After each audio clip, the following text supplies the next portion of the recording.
Hello বন্ধুরা, আপনারা সবাই কেমন আছেন? আশা করি আপনারা সবাই ভালো আছেন। মা আজকে রান্না করতে চলেছে পটলের চিংড়ি, খুবই স্পাইসি। এখন কড়াইতে সমস্ত রকম মশলা দিয়ে ওটাকে মিক্সড করা হচ্ছে এবং এখন পটলগুলোকে ছেড়ে দেওয়া হচ্ছে।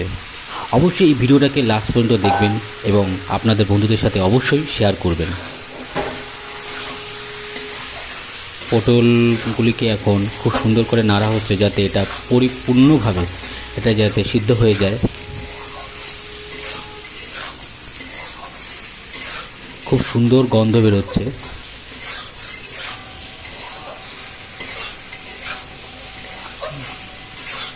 মোটামুটি আগুন জ্বালিয়ে এটাকে সিদ্ধ করা হচ্ছে, বেশিও না কমও না।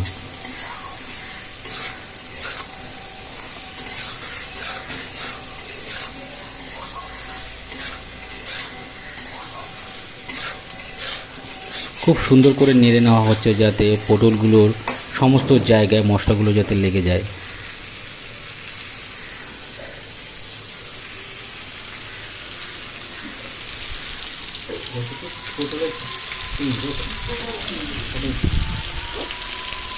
পটলগুলোর রঙও খুব সুন্দর হয়ে এসেছে এবং প্রায় মোটামুটি সিদ্ধ হয়ে এসেছে। এখন এটাকে ঢেকে দেওয়া হচ্ছে যাতে পুরোপুরি এটা সিদ্ধ হয়ে যায়।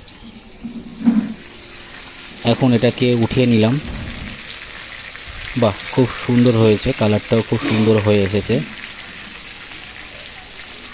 এখন এটাকে একটু নাড়িয়ে নিচ্ছে মা যাতে এটা আরও খুব সুন্দরভাবে এটা সিদ্ধ হয় এবং চারি জায়গায় যাতে মশলাগুলো লেগে যায়।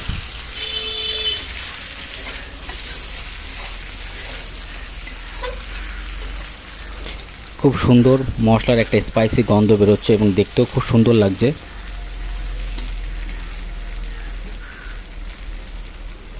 হ্যাঁ, মোটামুটি প্রায় সিদ্ধ হয়ে এসেছে।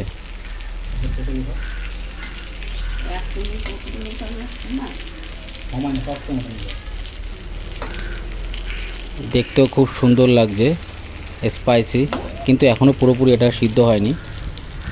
দেখতেও খুব সুন্দর লাগছে কিন্তু এখনও এটা অনেকটাই কাঁচা রয়েছে।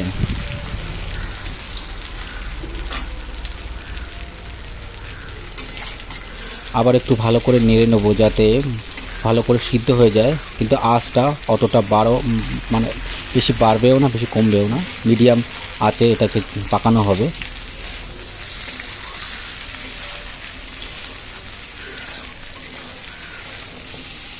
খুব সুন্দর গন্ধ বেরোচ্ছে এর সাথে সাথে। এটাকে ভালো করে নেড়ে নিচ্ছি যাতে চারি জায়গায় যাতে সিদ্ধটা হয়ে যায়, সিদ্ধর আভাসটা যাতে পাওয়া যায়।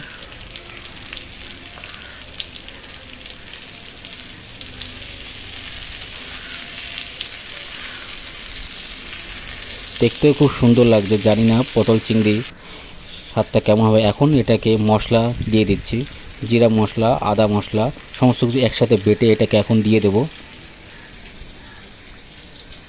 মা খুব সুন্দর করে এটাকে মিক্সচার গ্রাউন্ডে মিক্স করেছে যাতে এই মশলাটা যাতে খুব সুন্দরভাবে পটলের সাথে মিশে যায়।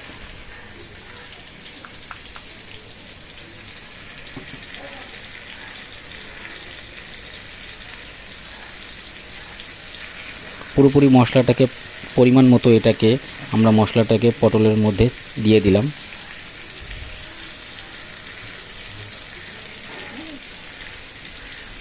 এখন এটাকে খুব সুন্দর করে মশলাটাকে দিয়ে নাড়িয়ে নেব যাতে মশলাটা সমস্ত জায়গায় লেগে যায়, পটলের সমস্ত জায়গায়, এবং মোটামুটি হয়ে ভালোভাবে যাতে এটা সিদ্ধর পর্যায়ে যাতে পৌঁছায়।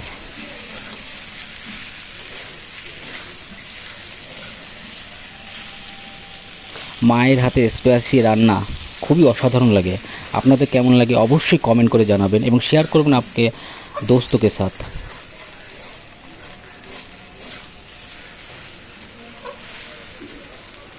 এখন এটাকে ভালো করে নেড়ে নিচ্ছি যাতে সমপরিমাণ মশলা সব জায়গায় যাতে লেগে যায়।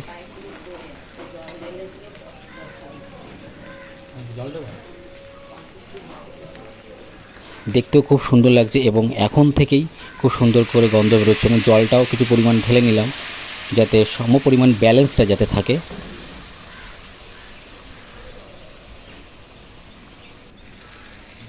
এখন আরেকটুখানি জল ঢেলে নেব যাতে সমপরিমাণ ব্যালেন্সটা যাতে সমপরিমাণ পর্যায়ে যাতে থাকে। এখন এটাকে খুব সুন্দর করে নেড়ে নেব জল ঢালার পর।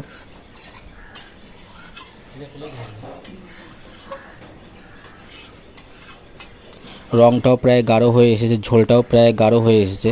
আঁচটাও বেশি না, বেশি কমও না, বেশিও না, একটু মিডিয়াম পর্যায়ে আঁচটাকে আমরা রেখে দিয়েছি।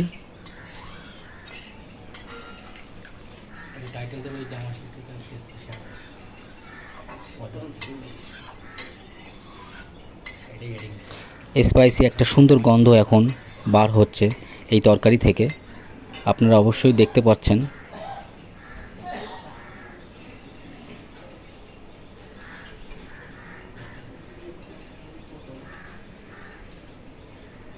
এখন আরেকটু পরিমাণ জল ঢেলে নেবো যাতে মশলার ব্যালেন্সটা যাতে ঠিক থাকে।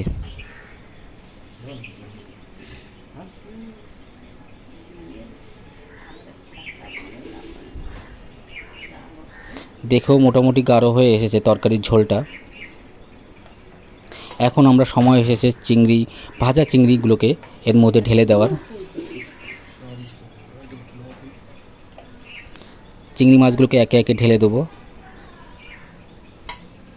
চিংড়ি ভাজাগুলো খুব সুন্দর হয়েছে, লাল হয়েছে, খুব সুন্দর লাগছে দেখতে। এখন চিংড়ির তরকারির ঝোলে আমরা এটাকে ঢেলে দেবো।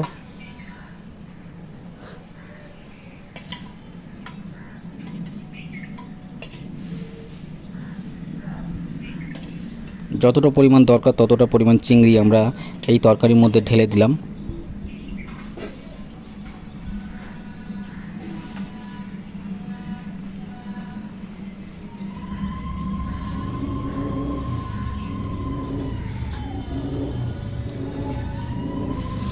চিংড়ি আকারের রঙটা খুব সুন্দর হয়ে এসেছে এই তরকারির মধ্যে।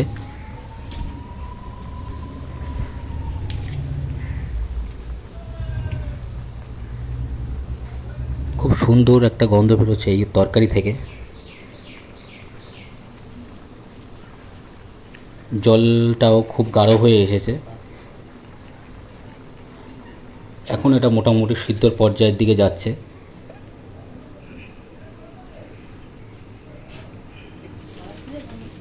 আপনারা অবশ্যই পটল চিংড়ি যদি খেতে চান তাহলে অবশ্যই এই পদ্ধতিতে রান্না করবেন, খেতে খুব সুস্বাদু লাগবে।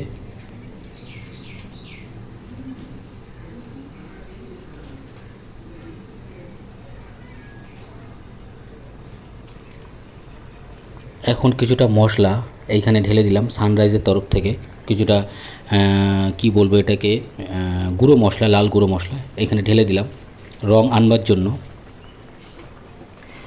দেখতেও কালারটা খুব সুন্দর লাগছে। জলটা এখন টকবক করে ফুটছে। এখন একটু আঁচটাকে বাড়িয়ে নিলাম, এই জন্য জলটা একটু বেশি টকবক ফুটছে তরকারির ঝোলটা।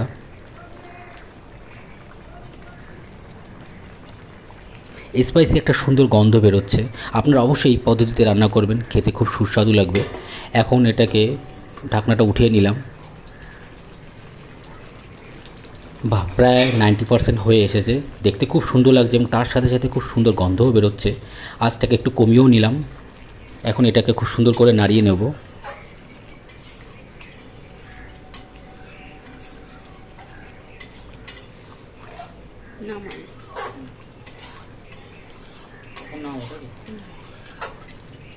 ভালো করে এটাকে নাড়িয়ে নিলাম যাতে সব জায়গায় সিদ্ধ যাতে হয়ে যায়, খুব সুন্দরভাবে এটা পরিবেশন যাতে হয়। খুব সুন্দরভাবে এটা দেখতেও খুব সুন্দর লাগছে এবং তার সাথে সাথে স্পাইসি গন্ধ এখনই বার হচ্ছে। মায়ের হাতে সত্যি অসাধারণ জাদু আছে। এটা প্রায় হয়ে গেছে তরকারিটা।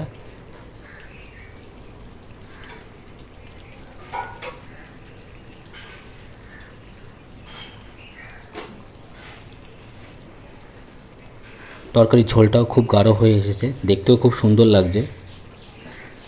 এখন এটাকে আমরা নামিয়ে নেব পরিবেশন করার জন্য।